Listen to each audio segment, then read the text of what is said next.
Morning, it's Martin from Martin's Engine Services. Welcome to West Norfolk in this beautiful day. It's absolutely pouring down with rain. Let's take you a quick view of the delights. Look at that, lovely. Well, it's Wimbledon and the British Grand Prix, so what more can we expect? I've just had a interesting morning going up to the local dump to get rid of more garden rubbish in the pouring rain, and the usually delightful people there pushing and shoving and generally being grumpy and miserable. So that's nothing unusual. Went to the shops, got some supplies, made the mistake of smiling at somebody in the shop, got a very sort of foul look. I thought, okay, me bad, mustn't be happy to other people. So I thought I'd retire back to the workshop for the sanity and peace and quiet and put the cylinder head and the timing belt on the stock car engine. So everything's ready to go, it's all nice and clean. I have cleaned the paint at the top of the head. Top of the head? No, I think that's the top of the block, Martin. The head's the big silvery thing that goes on the top. Don't worry, folks, I'm sure I'll get it in the right order. Anyhow, everything is prepared to go. It's cleaned up over there. We've got the gaskets laid out, bits and bobs. So let's make a start. Being an OV camshaft engine, it always makes good sense to put the pistons at least a quarter of the way or halfway down the bore, so there's no chance of any valve contact. In fact, that's good practice on all engines. I mean, overhead valve engines that are chain driven with a cam in the block isn't so bad, but something like a Transit DI engine or similar that has a belt driven cam, you can end up with valve to piston contact if you don't time it right. So I just stick the pistons down there, perfectly safe. I have, of course, cleaned all the holes out, blown them out, rethreaded them. There's no dirt and debris in there, so that's all ready to go. Likewise, when I did the cylinder head the other day in video part 3, I did set the cam timing, it's 99% right. So I know that there's nothing going to happen with anything hitting each other. Because obviously you could put the head on with two valves open, bolt things down and just bend the valve. So we don't want that to happen.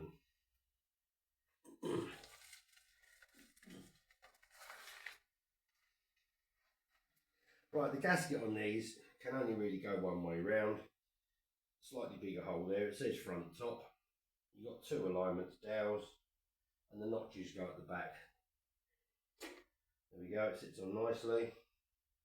Quick visual check, all the arrows point forwards. That's all good.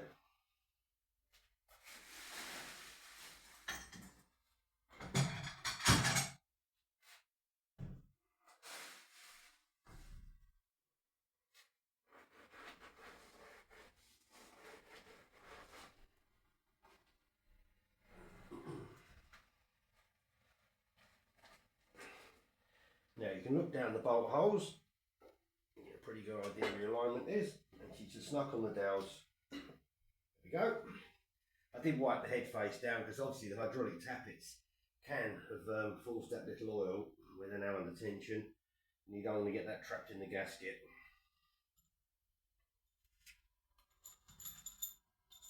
Most important, as I mentioned with the main bearings, and equally as important with the head bolts, is you must lubricate very thoroughly under the bolt head, on the washer face and between the washer where it goes onto the head.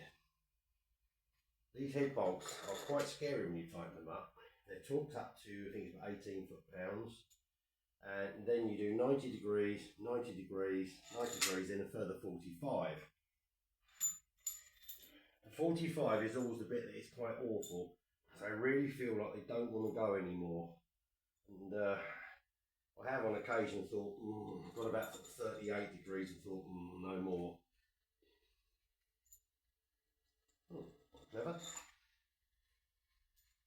Yeah, I mean, that's a small bolt head. There's always a possibility you almost feel like you're going to break the head off. But I did actually have that happen on one engine. Unfortunately, I only broke the top of the Torx bit off. It sort of broke it off about there. So the rest of the bolt was fine. When I did have to get it out again, I actually had to grind the head off, but it was one of them ones. Just to say the top sort of 2mm came away, luckily on the very last tightening torque, and I thought, what do I do? But it was already tight and it couldn't come loose, so we agreed to leave it. Didn't have another set of bolts, didn't have another gasket, so and it worked perfectly alright for quite some time. I mean, that part of the bolt, that part of the bolt has no real effect on the clamping torque, it's all on the load here. So I thought, okay, I know it's not ideal, and sometimes you are stuck with these situations where there's no other option but leave it. Fortunately, it's quite accessible. It was quite accessible. It was actually this, I think, one of these two, with the cam out, you could get to it quite easily. It did seem quite wrong having to remove it that way, but it didn't affect engine operation, so sometimes you've got to go with what happens.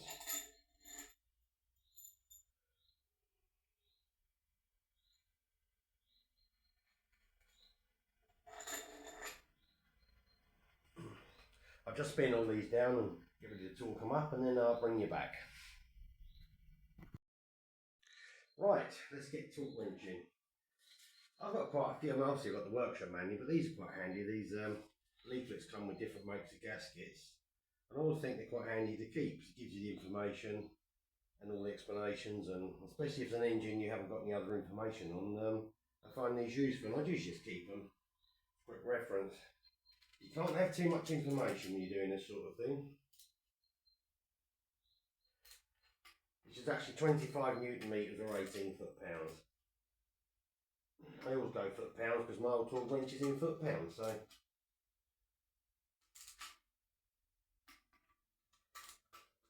But these bolts can be quite weird because once you've gone round once, they actually do loosen off a bit, because obviously the head compresses, and as it's a very low torque setting, they do require a second go.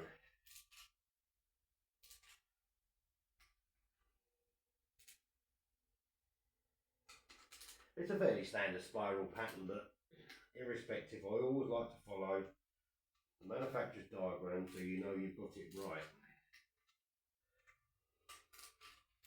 I never like to just zip these bolts in like everybody seems to do these days with a cordless gun or anything, because I like to feel the threads down, make sure it goes down nice, and you can stop if something ain't right.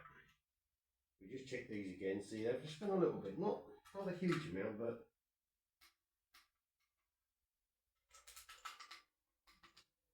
because obviously you don't want to start your first 90 degrees with the bolt incorrect, so obviously it's going to just be a constant error all the way through.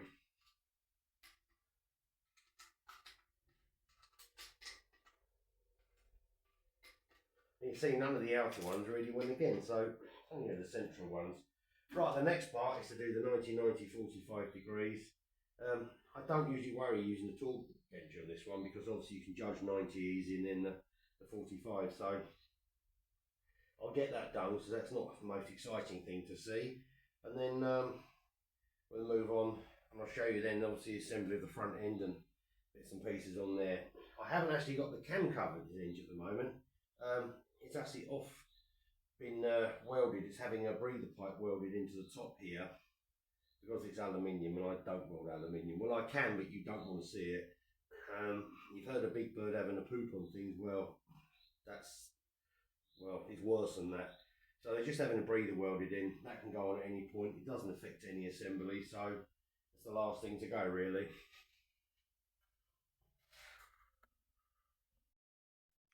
Right, well that's them all done.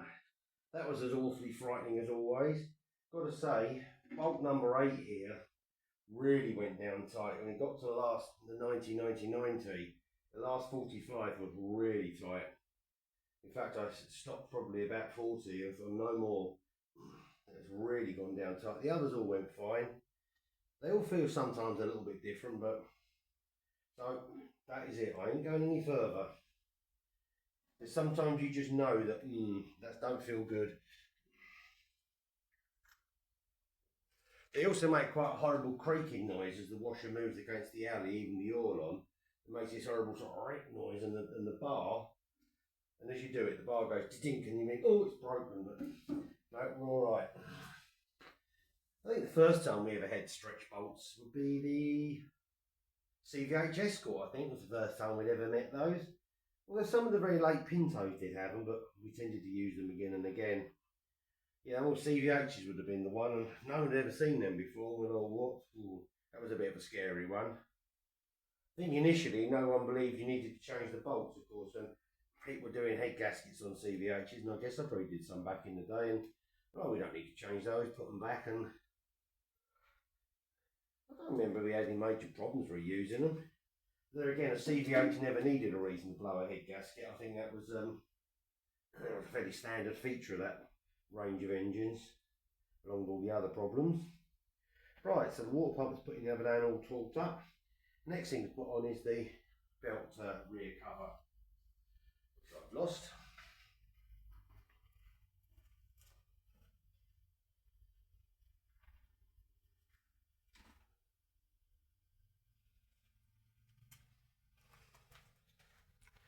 In fact, this gives you some idea of the low mileage of this engine. I gave this a wash and it actually looks brand new factory. It's incredible, really. That little clip in there.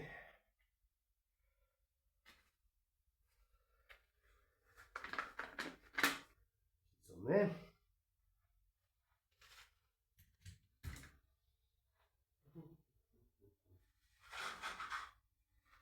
Find the bolts.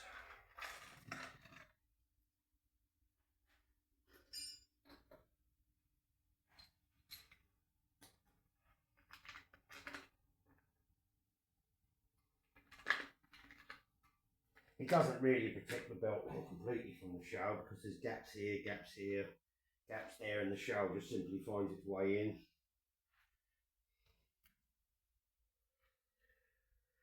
I suppose it helps.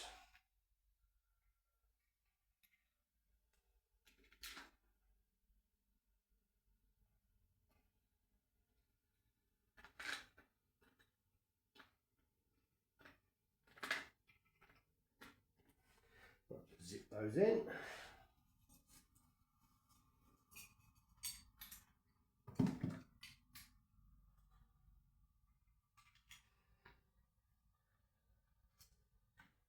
These little bolts from factory are actually Loctited in and can be terrifying to undo. They're also kind of almost like a triangular threaded bolt, so they do stay fairly tight on their own. So I just stick them back in like this.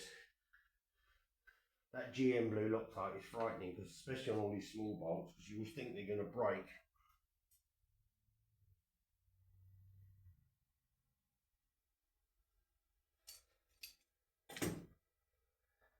Maybe down with the door branch, Martin.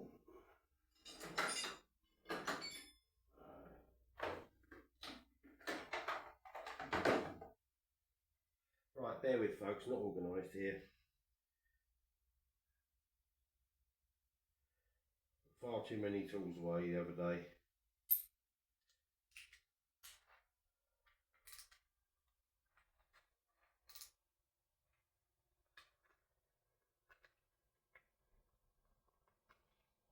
Bolt in there somewhere.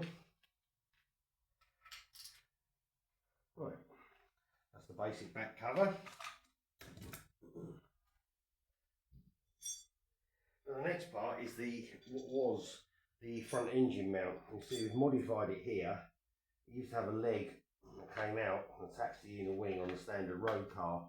This mounting is obviously not in use because of a variety of metal plates that bolt on these holes on the front to support the engine. So all this basically does now is support this belt tensioner pulley, and it has to be there as per the stock car rules, because there are various people have been, I believe, I've not seen how they've done it, but I think they may have been modifying things and leaving it out, but that's fine. You can cut that bit off. All you have to do then is blank off the hole in the cover with a piece of plastic siliconed in, and so what it does is hold one tensioner and support the cover. So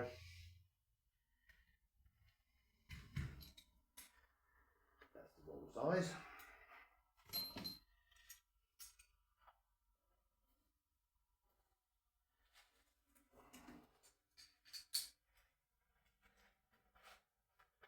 These bolts are also Loctited in ridiculously tight. And in fact, I had to resort to actually air gunning one of them out, which I wasn't too happy about. I mean, as the engine mount's no longer functional, just a normal, clean the thread off and just put them in normally will be fine.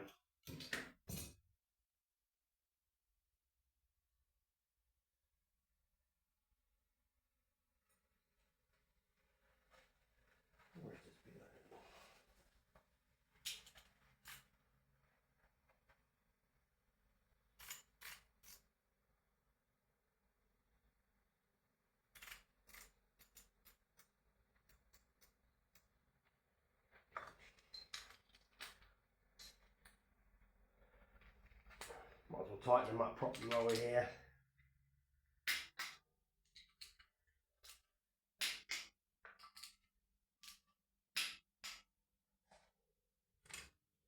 And then we can fit in no particular order the tension and pulleys and bits and pieces. These crank sprockets do have a nasty tendency to corrode on the crank. What I tend to do is put a tiny film of oil on it, no more than that. Do not put enough on to fling out everywhere, but just enough to stop it sticking on. They are an absolute pain when they stick, because to try and lever them off, you invariably end up destroying the belt cover. And like the Ford Ecotec, unlike the Ford Zetec, these do have a location key cast in the pulley, and likewise, so you can't go wrong. Click that one on.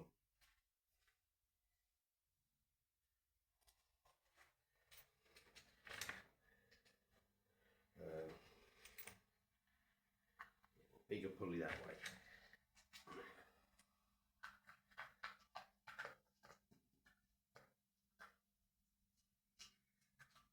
When GM first brought out the 16 valve unit, the real Achilles heel, and they never really tech resolved it, was of course the famous belt tensioner. And it used to break up because you've got the two settings there, used and new belt. You turn the centric returns there. These were notorious for breaking here and just coming loose and shooting the belt off. They've actually reduced the timing belt service down to one point, I think it was 36,000 miles. And I remember these were just a nightmare. I changed a few that people have been very lucky and a few that hadn't, but it was a known problem. And in the early days, people had these engines a few months, the belt tension went and boosh, and that was destroying everything. I had a lot of trouble with these, and there was a lot of revisions along the way. This one seems to be the most reliable so far. And this one is a Canadian made. I think it's an INA1 or similar, so you know it's a good one. So, and it was in perfectly good order on the other engine. Spring tension's good, the bearing's good, so I'd rather keep that original one. The replacement ones you buy now, even reputable ones, do look a little bit fragile, so I'm sticking with that.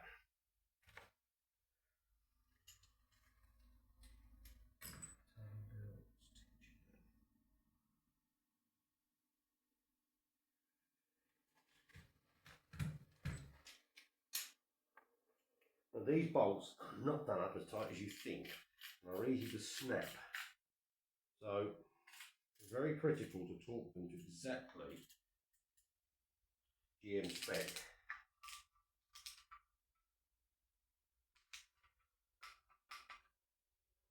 Spins nicely. Because his engine actually had not long had a timing belt kit fitted, so all these components are very new.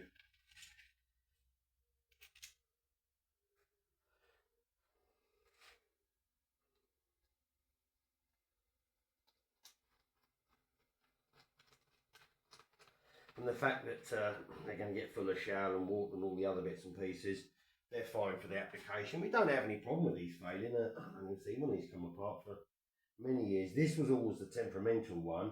In fact, this one's got the upgraded metal one on, which is quite unusual. Most of them were upgraded to plastic. Dollop of oil I've dropped on that. Always good to get oil on the new timing belt. Mind you, it's going to live in a world of mud and shell and whatnot, so I may just be a little bit picky there.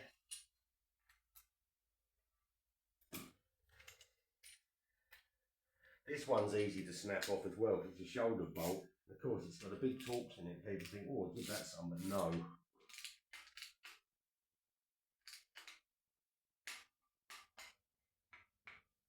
Right. Now the tensioner from factory has a dome-headed Torx-headed bolt. Dome-headed bolt with a Torx in the middle. That's better. It is a very poor design. Unfortunately, there's not quite enough room between the cover. And what tends to happen when they put the bolt in, you've only literally got about 1.5 mm, 2 mm of actual contact area for the Torx bit. And when you tighten them up, they start to tear out. And when you undo them once, that's it. They just don't work. My solution to this is to use a 12.9, I think, spec bolt. You have to machine the head off slightly, get some clearance, because once you put it in, the lower belt cover has a small dimple in it to clear the original bolt. It will hit this, but if you just drill that dimple out, it just clears the bolt head. This works fine, but you can't use a full depth bolt because the lower pulley hits it. So this has kind of been my solution. The other bolt is just no good. Obviously, if you tension these up, you turn them around, it may need adjusting. It's not going to happen. Just not going to happen. It will just break. So that's my solution. It works.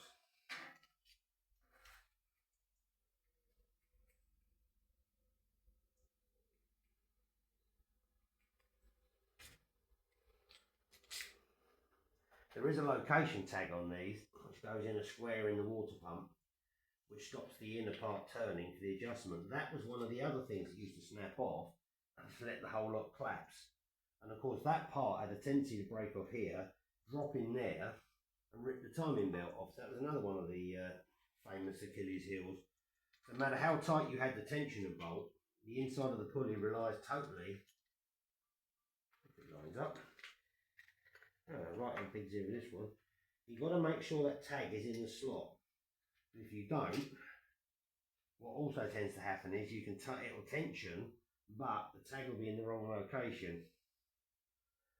And you have to turn this tension in a very specific way to get it correct. You can go the other way, but that is wrong. So set the tensioner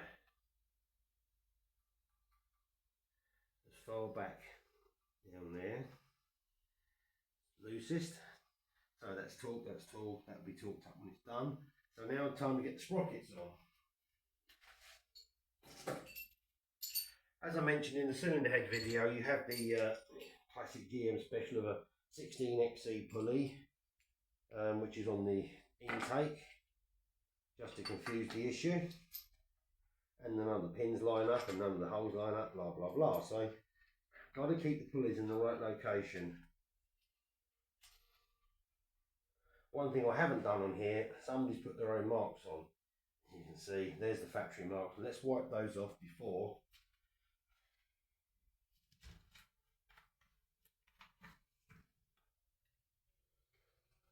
the confusion starts.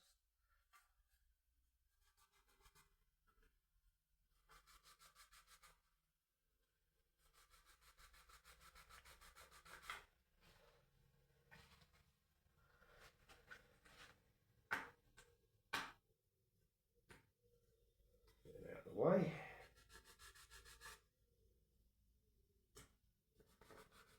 Right. So now we've got is the factory timing mark, and that's what I want to work from.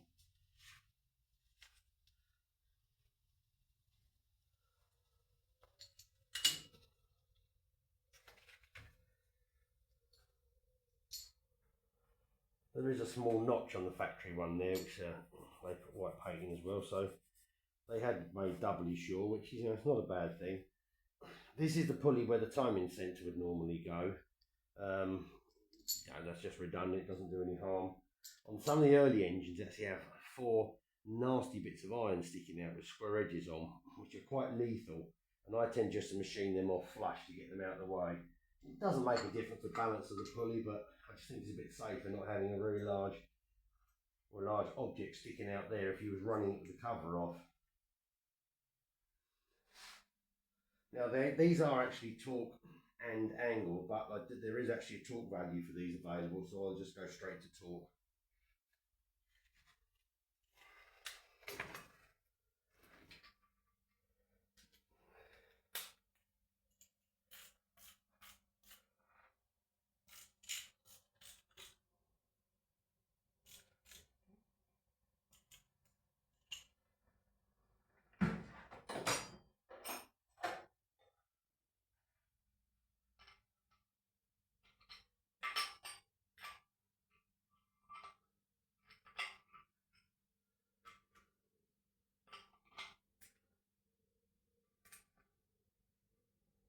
Just counter hold the cam with the spanner.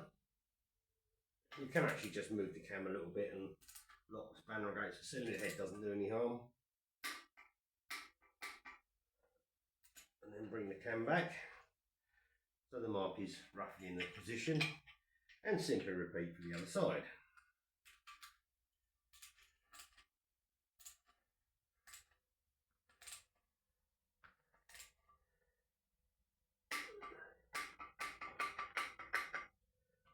Flats on the camshaft are quite bizarre 23mm, so probably another GM special, and you need an intriguing range of tools.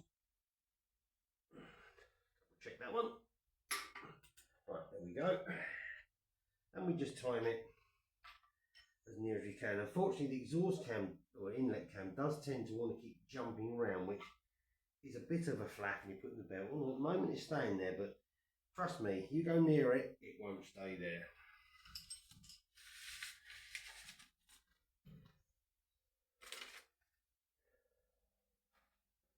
Lost the crank pulley bolt.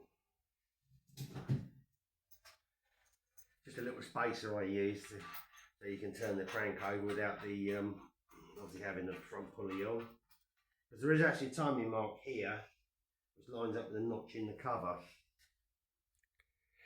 which you can't actually see because the camera's at too much of an angle. Right, we'll go back to that. So tensioner's on.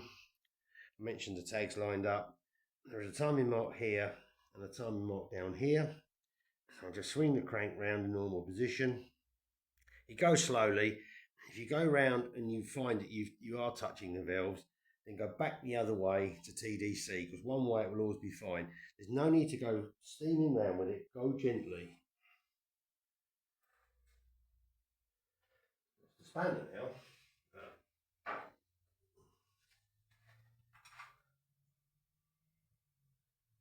Just go nice and gently, and if you feel any resistance, stop.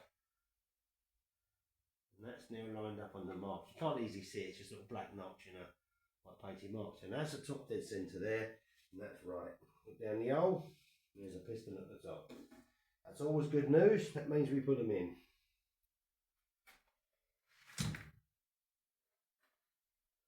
So at this point, you never want to look down there and notice one of the arrows on the top if you can see him is pointing the wrong way.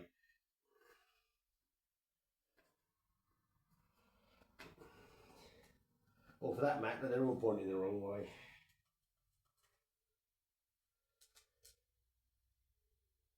The oil just dropped in there and I was doing the heads doing the head bolt. But yeah, all that's in order. Right, now I'm going to lay the timing belt on. It can be a bit fiddly, so I'll just cut away for a moment and then bring you back once we got that in place. Right, and typically it went on first time without a problem. Now, we may have to change the timing slightly. I've set the belt basic tension. Just run it all round once because there is a slight shift in positions. That spanner's got leaks today. There it is.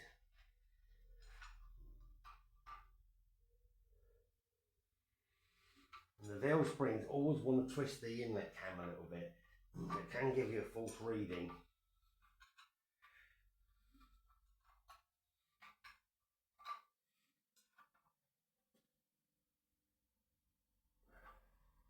Actually, looking good. Mark spot on there. You just run a straight edge between the centres of the pulleys and it should be the sort of centres of the grooves. Now obviously if the cylinder head's been machined and you've lowered the head on the block slightly, it will have the effect of advancing the exhaust cam and, hang on, let me think about this. Hang on, Martin, no, the cams will go back. Yes, so it will lower it down, the belt will change, so it will move the cams. No, retard, wouldn't it? Retard both the cams. Yeah, and that is a problem. If you use the multi-layer head gasket, which is obviously a lot thinner, the effect will get a lot worse. On these engines where the heads have been heavily skimmed, you will find that the timing marks are a long way out. You can't correct this because one tooth either way is far too much. There's no vernier adjustment here. You're not allowed to change anything here with the pin positions to correct it, so you are literally stuck with the cam timing error. That's why we try to have this, if you have to have the head skimmed, we take a minimum amount off, and once they get heavily skimmed, that's about it. And that composite head gasket is the 4-notch one, which is the standard one you buy, which is at its thickest specification, so there's not a lot to be gained. So that's why we try and keep with standard components. I always like to use these Dayco belts or similar. Pretty good quality belt, very good quality belt. They seem to take the punishment once they've got a bit of shell in them. It helps them run in nicely. The tensioner, you turn the centre that way, moves the point around, and it indicates you use your new belt. And you lock this up. So go around again and check. I know once it's right once, it can't be wrong, but I have an absolute paranoid thing about checking these and checking and rechecking. If you once you watch the video on the cylinder head assembly, and I explain what that guy in the yard I was in did, the several engines, then you'll have an understanding. See, that's pretty much fine. There's a tiny bit, but not going to worry too much. Just need to go a fraction tighter on the tensioner, because obviously as I'm turning this by hand, you've got here, the tendency is this sprocket to be pulling back, which just throws it a little bit. Obviously once it's running, it'll be pulled all the time constantly.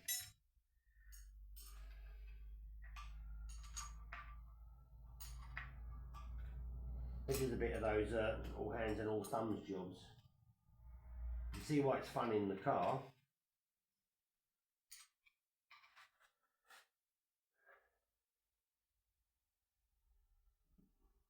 And when you actually do this, the backing part decides to move as well. So you think it's lined up and then it's moved out by a couple of mils. So you have to do it a couple of times to get it right.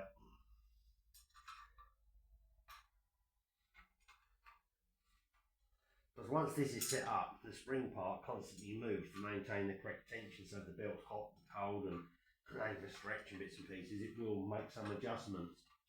So it's critical to get it as right as possible.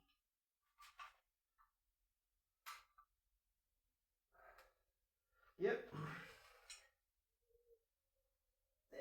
I think this head has actually had a tiny bit of skimming, but it's, yes, it's about 95% spot on, so maybe a degree, but there's nothing more you can do about that. There is, of course, production variations, slightly, maybe a bit of block height, and slightly changed in centre lines. There's always a tiny discrepancy, but that one's tied up as about as good as they get.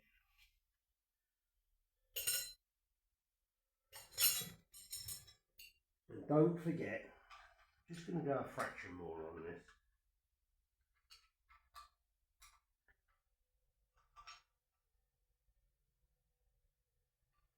About there. If you then spring backwards and forwards, you can do that.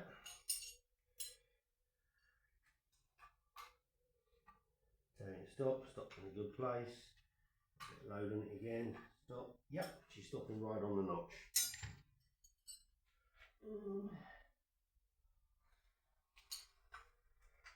Right, let's be ultra picky.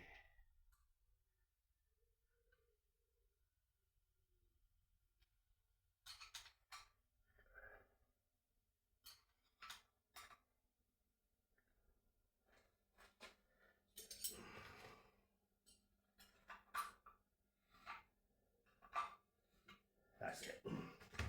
It was so close, it probably didn't make any difference, but it was just me being picky. It would annoy, but wouldn't sat well, right. And give this a good heave. So this is a 12.9 spec bolt, so it ain't going anywhere. Right, so that's it, she's timed. Always check again. As I say, it can't be out, but I am absolutely paranoid about checking this. I like to check it about 5 times. Oh, I've missed. Do not reverse, because that doesn't do the tensions any good.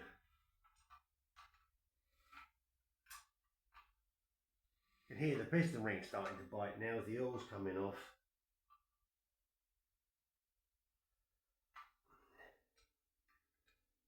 Yep, we good. Right, that completes the timing belt, it's all in the cylinder head. So that is fundamentally it. I've got to modify the lower cover by drilling a hole in here and then just clipping that on. Top cover, I blanked the hole off. I've got a water outlet to put on, which is probably not exciting.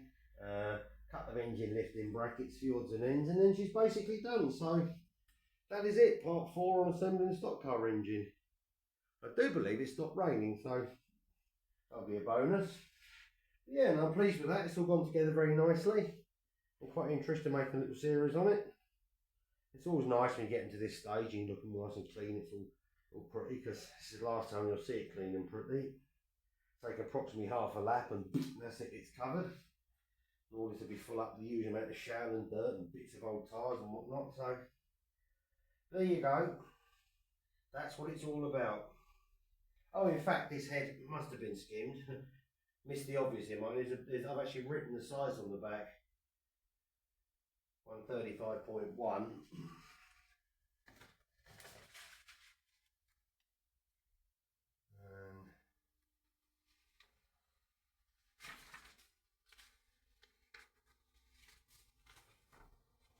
I don't know, I'll find it later, but somewhere in the workshop manual is the minimum and maximum specification. So, in fact, we did have one head that was actually about a mil over factory specification. It was actually thicker than standard, so it just shows you there's always a variation. But yeah, I tend to mark up actually what the engine numbers they come from, so whatnot. But stamped in great big letters there is the size, but failed to spot that one, never mind. Okay, well that's it for now then. I think we'll end that video there as it gets a bit too lengthy, up 36 and a bit minutes. So that is it, fundamentally done. I'll put the last few bits on before lunch and head off to watch the Grand Prix. I've got a nice supply of ale and a couple of large bags of crisps ready for action, so that's my afternoon done. So I hope you enjoyed this little series, and I will include a view of it on the Wednesday update, all finished and ready to go, and then I'll be back onto the Ford engine. Tomorrow, unfortunately, I'm looking forward to it. It's Operation Hedges again. Oh joy. But it's got to be done. So, thanks very much indeed for watching. It's always appreciated. Gained a few new subscribers yesterday, which is really good news. I'm really pleased about that. So, please like and subscribe. It's totally free to subscribe, and I do appreciate it. And bye for now.